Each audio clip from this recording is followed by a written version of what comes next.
थानेसर से पूर्व विधायक सुभाष सुधा द्वारा पंजाब हरियाणा हाई कोर्ट में याचिका दायर की गई, जिसमें थानेसर में विधानसभा चुनाव के दौरान विदेशी वोट डलवाने का हवाला दिया गया था। इस मामले पर थानेसर से कांग्रेस विधायक अशोक अरोड़ा ने कहा कि हरियाणा प्रदेश में विधानसभा के 5 अक्टूबर को चुनाव हुए और 8 अक्टूबर को चुनाव परिणाम आया।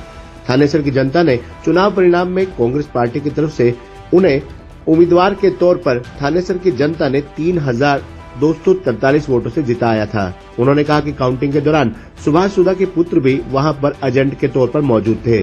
किसी का कोई ऑब्जेक्शन नहीं हुआ। उसके बाद अब सुभाष सुधा ने पंजाब हरियाणा हाई कोर्ट में याचिका डाली है, जिसका नोटिस उन्हें मिला है, जिसका जवाब कोर्ट में दिया जाएगा। थानेसर से कांग्रेस विधायक अशोक अरोड़ा ने कहा कि 2019 में जब उन्होंने याचिका दायर की थी तो उसमें बताया था कि उनके मामले में जब वह चुनाव लड़ रहे थे तो भाजपा प्रत्याशी सुभाष सुधा द्वारा भारी मात्रा में सूट और साड़ी बांटे गए थे, जिसकी कंप्लेंट भी की गई थी और ड्यूटी मजिस्ट्रेट मौके पर पहुंचे थे। अभी तक उस मामले में 5 साल हो गए हैं, लेकिन कोई फैसला नहीं आया। अब फैसला न्यायालय करेगा और हमें न्यायालय पर विश्वास है। जो जवाब देना होगा हम कोर्ट में देंगे। थानेसर से कांग्रेस विधायक अशोक अरोड़ा बोले, मुझे पूरी तरह से न्यायालय पर विश्वास है। ये सारी कंप्लेंट इलेक्शन के बाद की है और जवाब दे दिया जाएगा। उन्होंने कहा कि कोर्ट के ऊपर कोई टिप्पणी नहीं कर सकता। जो फैसला न्यायालय देगा वह मान्य होगा। यह देश के संविधान की बात है, सभी को इसे मंजूर करना होगा। पूर्व विधायक सुभाष सुधा द्वारा अशोक अरोड़ा पर एक और आरोप लगाया गया था कि उन्होंने शहर में नगर परिषद की एक दुकान को गलत ढंग से अपने नाम करवाया है। इस सवाल का जवाब देते हुए विधायक अशोक अरोड़ा ने कहा कि आज राजनीति का स्तर कितना गिर जाएगा मैंने कभी भी सोचा नहीं था। इस प्रकार की बातें नहीं करनी चाहिए। व्यक्तिगत रूप से अगर उन्हें कोई तकलीफ है तो मुझे आकर मिले। उन्हें हार बर्दाश्त नहीं हो रही तो मुझे स्वयं आकर कह दें कि मेरी तबीयत ठीक नहीं रहती तो मैं अपने आप ही इस्तीफा दे दूंगा। सर क्या बताएंगे, मामला क्या है? आपको चैलेंज किया है और आपको जनता ने जिताकर भेजा। देखिए, 5 अक्टूबर को हरियाणा विधानसभा के चुनाव हुए। 8 अक्टूबर को गिनती हुई।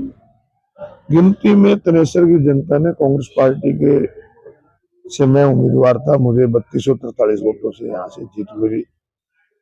जब तक ना तो कोई ऑब्जेक्शन था, बल्कि इनके जो इलेक्शन एजेंट थे काउंटिंग में खुद भी थे, इनका बेटा भी जो हमारे मुकाबले में कैंडिडेट था उसका बेटा भी वही था। किसी का कोई ऑब्जेक्शन नहीं। उसके बाद इन्होंने पंजाब एंड हरियाणा उच्च न्यायालय में याचिका डाली है।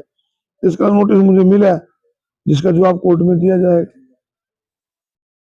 क्या लगता क्या है, 2019 में आपने भी डाला था मामला? मेरे वाले मामले में तो ये था कि इनके चुनाव के अंदर, जब चुनाव हम दोनों लड़ रहे थे, भारी मात्रा में सूट और साड़ियां बरामद हुई थी, जिसकी कंप्लेंट हमने की थी।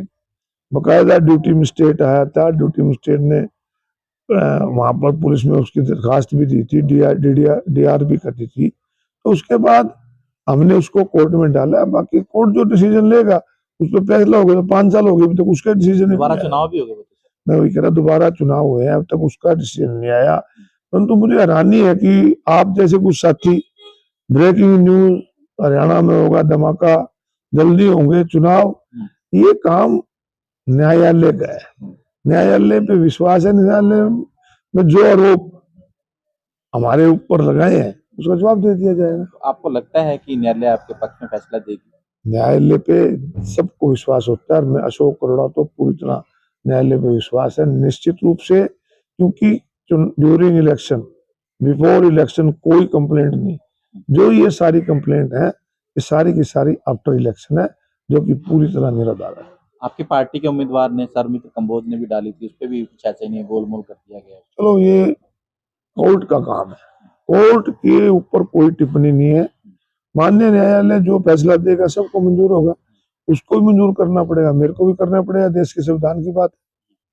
अगर कोर्ट आपके पक्ष में या उनके पक्ष में फैसला देती है तो आप चुनाव दोबारा लड़ने के लिए तैयार? ये बात आज इस तरह की बातें नहीं करनी चाहिए जिसका कोई आज सिर पैर ही नहीं है। आज तो अभी चुनाव याचिका डली है, उसके बाद कार्रवाई होगी। कब कब होगी, नहीं होगी, इस तरह की बातें करके, टिप्पणी करके, तो इसका मतलब हमने कोर्ट पर विश्वास ही नहीं। दूसरा कह रहे हैं कि एक दुकान थी कोई, वो आपने कब्जा की हुई। राजनीति का स्तर इतना गिर जाएगा इस बारे में मैंने सोचा भी नहीं था। ये इस प्रकार की बातें जो करते हैं उनको नहीं करनी चाहिए। व्यक्तिगत रूप से अगर कोई उनको तकलीफ है मेरे से आके मिल ले, और अगर उसको इतनी है कि वो हार बर्दाश्त नहीं हो रही है तो मना आके कह दे भाई मेरी सेहत खराब हो गई है, मेरा शरीर ठीक नहीं रहता है, आप रजाइन दे दो तो मैं रजाइन दे दूंगा। इतनी उसको तकलीफ हो रही है तो कह रहे हैं कि मरे हुए लोगों की जो विदेश चले गए हैं, एनआरआई हैं, उन लोगों की वोटें आपके पक्ष में हाँ, तो डलवाएं। सुभाष ने डलवाई होंगी जिनके नंबर वो ले रहा है, मेरे को तो पता नहीं किसकी डली। जो डलवाता है उसी के पास तो नंबर होते हैं, उन्होंने डलवाई होंगी, उनके पास नंबर है। मेरे पास तो ना कोई नंबर है ना मुझे पता कोई डली। सर आपने भी सरकारें चलाई हैं, मंत्री भी रहे हैं, प्रदेश अध्यक्ष भी रहे हैं, क्या सच्चाई क्या लगती है? क्या इस तरह का आरोप 2-3 महीने हो गए सरकार ने, 100 दिन हो गए, सॉरी माफ कीजिएगा, इस तरह का एकदम फिर देखिए, हमने 35 साल की राजनीति ईमानदारी से की है। हमारा काम जनसेवा का है। कुछ लोग राजनीति में व्यापार के लिए आए हुए हैं, उनका व्यापार अच्छा चल रहा है और अच्छा चले, हमारी तो शुभकामनाएं भी। व्यापार कर लो, क्यों जो लोगों को परेशान करते हो? लोगों में भ्रम मत फैलाना बंद करें।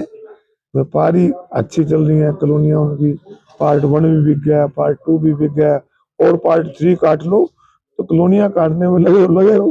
पंजाब हरियाणा जो फैसला देगी मन हर एक को मानना पड़ता है, देश के प्रधानमंत्री को मानना पड़ता जो कोर्ट फैसला देगी उसे है, कोर्ट का फैसला मंजूर करना पड़ता है, ये देश के संविधान में।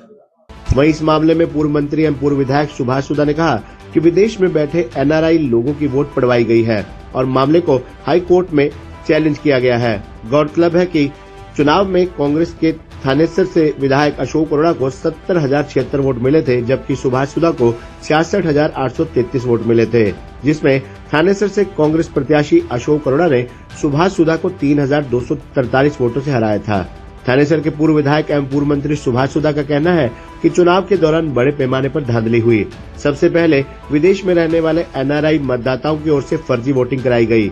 सुधा का दावा है कि अशोक अरोड़ा के समर्थक कौन हैं, उन एनआरआई मतदाताओं के नाम वोट डले जो चुनाव के समय भारत में मौजूद नहीं थे। फिलहाल थानेसर की सभी ईवीएम मशीन को सुरक्षित रखने का निर्णय लिया गया है।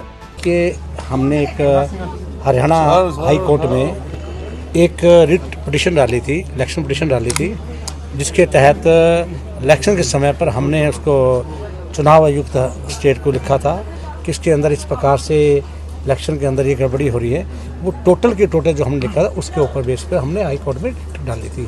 तो इलेक्शन पिटीशन डालने के कारण अभी मुझे पता लगा कि मुझे भी एक नोटिस आया था जिसके तहत हमारे डिस्ट्रिक्ट के अंदर 4 विधानसभाएं हैं, 3 जो विधानसभाओं की है जो ईवीएम मशीनें थी वो हमने उनके लॉक रूम में उन्होंने भेज दी है। तो बाकी एक थानेसर को रोक लिया गया है। ये चुनाव याचिका जो हमने करी है, रिट पिटीशन डाली थी, उसकी वजह से उसको रोका गया है। उसके ऊपर हाई कोर्ट का जो भी निर्णय होगा वो सबके लिए मान्य होगा। नहीं तो उसमें मामला क्या था, मतलब किस प्रकार की मामला इस प्रकार से था कि देखिए, जो विदेशों में कुछ लोग गए हुए थे उनकी वोटें डाल दी गई है एनआरआई की। तो एनआरआई की जो वोटें जो विदेशों में गए थे वो विदेशों में रह रहे हैं और उनकी वोटें यहाँ डल गई। ये बहुत बड़ा एक उसके अंदर इलेक्शन कमीशन के अंदर हमने जो लिख के दिया है कि उसकी इन्वेस्टिगेशन होनी चाहिए और उसमें हाई कोर्ट में डाला है। सेकंड में जो प्रार्थी यहाँ से लड़ रहा था इसके 2 डेट ऑफ बर्थ सर्टिफिकेट है जो यहाँ से लड़ा था, हमने वो भी दिया है। तीसरा एक बहुत बड़ा इसने कांड किया कि 152 नंबर शॉप दुकान है जो अपना उसकी मुस्लिम काउंसिल की थी, वो इसने इसके नाम भी नहीं थी, उसकी इसने रजिस्ट्री करवा ली थी। बहुत सी चीज़ें और भी हैं, वो समय आने पर मैं आपको बताऊंगा। अभी पिटीशन इलेक्शन पिटीशन है, कल की डेट लगी हुई है, 24 तारीख लगी है। जो मेरे संज्ञान में आया था आज तो सिर्फ जो हमारे आरओ होता है उसने अधिकारी जो है इलेक्शन कमीशन अधिकारी है उसने अभी थानेसर की विधानसभा की जो अभी ईवीएम मशीन है उनको रोका है, बाकी सबको लॉक रूम में भेजा है। तो ऐसा कोई है मामला कि कितनी लगभग वोटों की ऐसी वोटें कितनी होंगी? देखिए, हमारे संज्ञान में तो बहुत ज़्यादा वोटें हैं। जब इसका इन्वेस्टिगेशन निकलेगा तो बहुत सी वोटें हैं, लेकिन जो वोटें एक्चुअली हमारे एजेंटों ने जो हम लोगों ने एक करेक्शन कराई उसके अंदर हमें कंफर्मेशन हुई बहुत से लोग जो बाहर गए हुए थे एनआरआई उनकी वोट भी डल गई है। तो उसके लिए हमने अपना हाई कोर्ट में इसकी पिटीशन डाली है और उसके तहत पूरी इन्वेस्टिगेशन होगी। दूध का दूध पानी का पानी हो जाएगा। हाई कोर्ट जो भी हमारा आदमी हाई कोर्ट फैसला लेगा हम सबको मानेगा। प्रजातंत्र है, प्रजातंत्र के अंदर हमें रिट पिटीशन डालने का पूरा अधिकार था, हमने डाला है और फिगर ऑफ फैक्ट से हमने डाली है। तो क्या लगता है कि थानेसर में दोबारा चुनाव भी हो सकते हैं? देखिए ये चीज़ें सब मैं कहूँगा हाई कोर्ट के ऑर्डर के अनुसार जो भी होगा समय पर उन्होंने करनी है, लेकिन हमने अपनी तरफ से जो पिटीशन फाइल करनी थी वो की है। और पिटीशन के अंदर बहुत चीज़ें और भी हैं, समय आने पर मैं आपको पूरा बता दूंगा। अभी आप देखते रहिए आगे आगे क्या होता है। सरकार के भी 100 दिन पूरे हो गए हैं। हाँ, मैं यही कहूँगा सरकार के 100 दिन पूरे हो चुके हैं और हरियाणा प्रदेश के अंदर आदरणीय प्रदेश के मुख्यमंत्री श्री नैब सिंह सैनी के मार्गदर्शन में सरकार बहुत गति से काम कर रही है। अभी कैबिनेट की मीटिंग जो हमने डिसीजन लिए थे उन डिसीजनों पर पूरा उतरेंगे। हमने एक बात कही थी कि 100 गज के प्लाट देंगे, अवश्य गरीबों को 100 गज के गाँव में जिनको प्लाट नहीं वो भी मिलेंगे। 2100 रुपये जो हमने बहनों को देने का वादा किया है वो भी 100% हम देने का पूरी उसकी व्यवस्था कर रहे हैं। तो बहुत सी चीज़ें ऐसी हैं डेवलपमेंट के नाम पर 90 की 90 विधानसभा में सबका साथ सबका विकास लेकर जो हमारी सरकार ने फैसला किया ना सैनी जी, उस विकास को विकास की गति में कहीं भी कमी नहीं आने देगी हरियाणा प्रदेश के अंदर। अभी देखिए किस प्रकार से प्रदेश के मुख्यमंत्री ने एक बात कही थी कि 25,000 जो हमारे रम के एम्प्लाई थे उनका रिजल्ट आएगा, मैं बाद में उतरूँगा। तो जो कहा था वो करके दिखाया। ऐसे प्रदेश के मुख्यमंत्री नैब सिंह सैनी के मार्गदर्शन में कार्य हुए हैं। आज मैं दावे से कहूँगा, अभी दिल्ली के इलेक्शन चल रहे हैं, हम सबकी ड्यूटी दिल्ली इलेक्शन में लगी हुई है। आज सुबह ही मैं आना हुआ, कुछ यहाँ पर किसी की डेथ हुई थी, इस करके मुझे आना पड़ा। दिल्ली इलेक्शन के अंदर भी भारतीय जनता पार्टी की सरकार बड़ी मजबूती से वहाँ पर दिल्ली के अंदर सरकार बनाएगी। 25 तारीख को मुख्यमंत्री का जन्मदिन है, कुछ हाँ, इसके लिए भी 25 तारीख को बहुत जोर शोर से पूरा देश जहाँ भी मुख्यमंत्री जी गए वहाँ एक अपनी उन्होंने अभिशाप छोड़ा हुआ है। और मैं दावे से कह सकता हूँ प्रदेश के मुख्यमंत्री जी का पूरे देश के अंदर जन्मदिन मनाया जाएगा। अब खास तौर पे हरियाणा स्टेट तो बनाएगी, लेकिन आसपास की स्टेटों के अंदर भी बहुत को जोर जोर से उनका जन्मदिन मनाया जाएगा 25 तारीख को। थानेसर की जनता को नगर परिषद चुनावों का बड़ा इंतजार है, कब तक संभावना है? देखिए बिल्कुल जो प्रोसेस है, चाहे वो वार्डबंदी का प्रोसेस है, चाहे वो मैं वोटिंग का जो आपका वोट्स बननी है, उसके लिए टोटल प्रोसेस पूरा हो चुका है। बहुत जल्दी अपन की मुस्लिम काउंसिल के इलेक्शन डिक्लेयर हो जाएंगे। और ख़ास तौर पे मैं कहूँगा क्षेत्रा की जो मुस्लिम काउंसिल की चेयरमैन की सीट है वो भी 80 रिजर्व हुई है, रिलीज हुई है।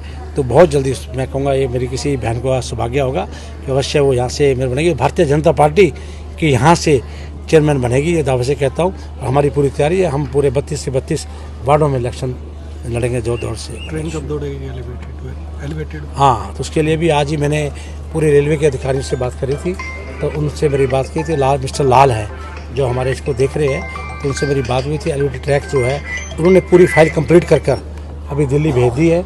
और जैसे ही दिल्ली से क्लियर होकर आ जाएगी उसके अंदर हमारा नाम के आदरणीय प्रधानमंत्री जी के समय लेकर इसका बहुत जल्दी हम इसको शुरुआत कर देंगे। एलिवेटेड ट्रैक का काम पूरा हो चुका है, कंप्लीट हो चुका है उसका। जल्दी क्षेत्र वालों को ये उनका इसका बेनिफिट मिलने वाला है। 5 फाटक मुक्त होने वाले हैं। ये बहुत मेरा जीवन का एक मेरा प्रोजेक्ट था, एम्स है मेरा, कि ये मेरा विजन था कि 5 फाटक खत्म करने, वो आपके सामने हो गए। तो ये तो बड़ी हवा में बात करते थे विपक्ष वाले, ये क्या करते थे सुधा जी, हवा में बात करते हैं, कहाँ बनेगी एलिवेटेड ट्रैक्स, नहीं बनेगा। देखिए एलिवेटेड ट्रैक बन भी गया है, वो दिन भी आ गया है। मैं तो कहूँगा क्षेत्र का जन्मदिन है, आज ही मैंने बात की एलिवेटेड ट्रैक की, तो आज ही अधिकारियों से बात हुई, उन्होंने कहा है बहुत जल्दी इसको हवा में रेल चलेगी। शुक्रिया। गौरतलब है कि भाजपा प्रत्याशी सुभाष सुधा ने Punjab and Haryana high court में याचिका दाखिल कर कांग्रेस विधायक की जीत को चुनौती दी थी। उनका कहना है कि चुनाव के दौरान बड़े पैमाने पर अनियमितताएं हुई। सबसे बड़ा आरोप ये है कि विदेश में रहने वाले NRI मतदाताओं की ओर से फर्जी वोटिंग कराई गई। सुभाष सुधा का दावा है कि अरोड़ा के समर्थकों ने उन NRI मतदाताओं के नाम पर वोट डाले जो वास्तव में चुनाव के समय भारत में मौजूद भी नहीं थे। हाईकोर्ट ने सुभाष सुधा की याचिका को स्वीकार कर लिया। वहीं निर्वाचन आयोग हरियाणा ने सुरक्षा के मद्देनजर संबंधित EVM मशीनों को थानेसर में सुरक्षित रखने का निर्णय लिया है। ये मामला न केवल कुरुक्षेत्र की राजनीति को प्रभावित करेगा बल्कि चुनावी प्रक्रिया में पारदर्शिता के सवालों को भी उठाता है। हे डैड, चंगी तरह खेडी चैंप। Any doubt? किदा खेडी अच वेखो, सुके सुके दाग वेखो। नो डाउट इन्ना सुक्के दागा लई है सर्फ एक्सेल मैटिक हुण नवे पैक विच SPP टेक्नोलॉजी दे नाल ए जिद्दी सुक्के दाग कटे semi automatic machine which he. Any doubt? नवा सर्फ एक्सेल मैटिक